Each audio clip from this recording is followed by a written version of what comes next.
What the? Uy! Anong nangyari? Parandalian namang lumabas si Andy para humanap ng syempo.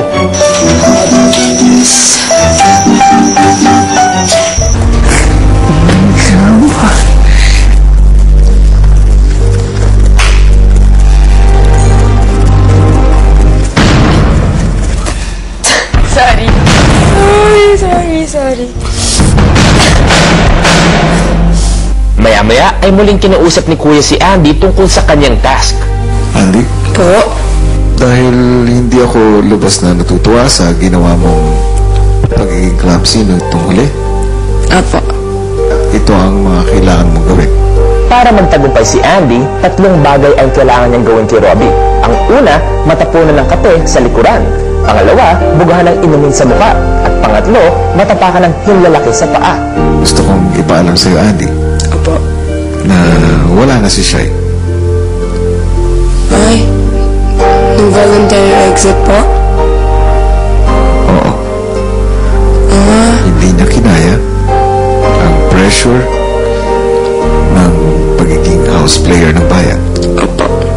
Bukas ng umaga ay may bagong papasok na house player ng bayan.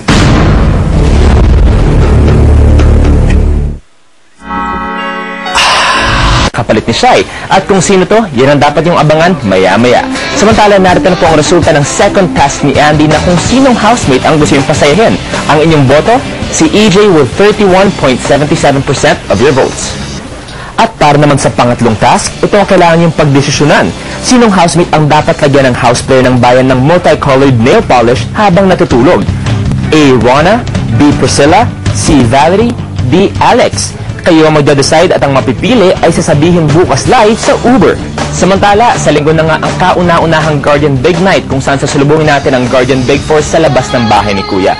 At para lubusin ang mga natitirang araw ng mga Guardians sa loob ng bahay, araw-araw magkakaroon sila ng tandem task kapiling ng mga teens. At una dito ang isang pageant kung saan ang teens mismo ang magme-makeover sa mga Guardians. Ang iba naman teens na walang kasamang Guardians ay meron ding special participation.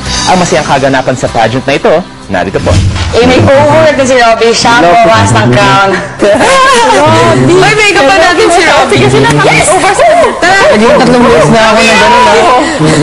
Ay, naku girls. Pagtulungan ba naman si Robbie? Maya-maya ay nagsimula na ang pageant hosted by Rona at Priscilla. Purado naman sina Valerie, Andy, at syempre hindi mawawala ang special judge.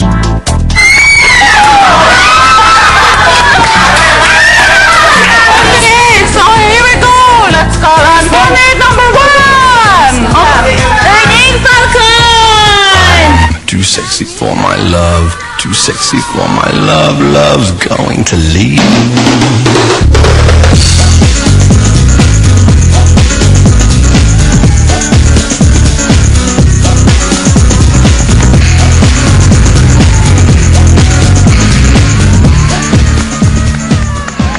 Pagkatapos magpakilala, ay isa-isa namang nagpasikatan sa talent portion ang mga Guardians.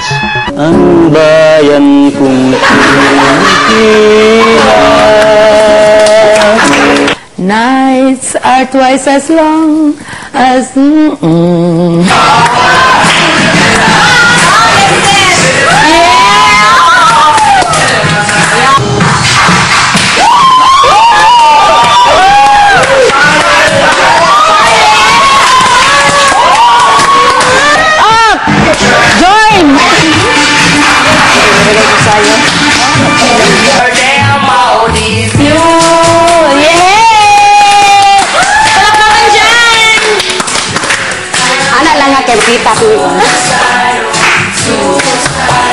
At syempre, hindi kumpleto ang isang pageant na walang question and answer portion.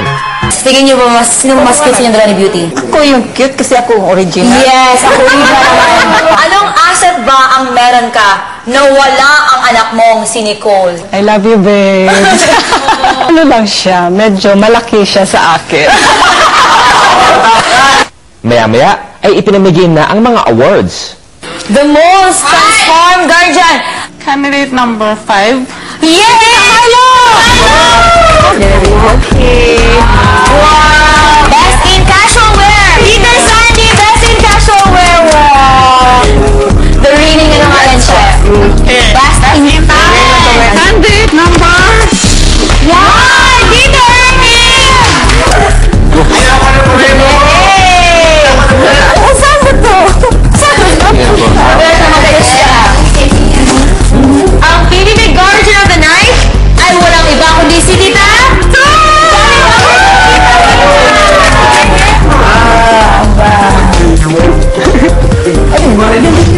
Ano pa kaya mga tandem tasks na pagdadaanan ng mga housemates at guardians sa mga susunod na araw? Yan ang dapat yung abangan. Samantala dahil sa pag-alis ni Shai, isang panibagong house player ang pinili ni Kuya para maging katuwang ni Andy sa mga tasks. Ito nga ay si Michael mula sa Olongapo City at siya ay isa sa mga nakakuha ng dream kiss ni Kuya 2 months ago. At kahit nabigong maging official housemate, siya naman ngayon ay pinili bilang house player ng bayan. Tiyak na big plus na naman ang my big love na si Michael para sa mga housemates. At paano ba siya sinalubong? Narito po. Tulog pa mga housemates nang dumating ang bagong house player ng bayan, si Michael mula sa Olongapo. Natutuwa ako dahil pinaunlakan mo ang pag-imbita ko sa'yo.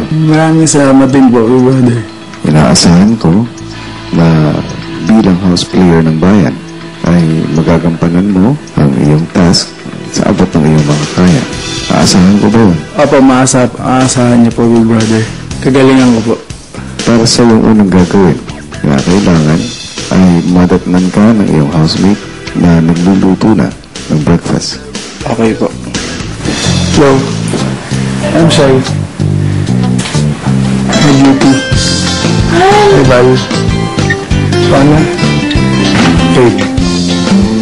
Okay. I'm Shai. Gising na. New housemate ka na. Officially. Wait, saan si Shai? Salutin natin si Shai. Kinain ko.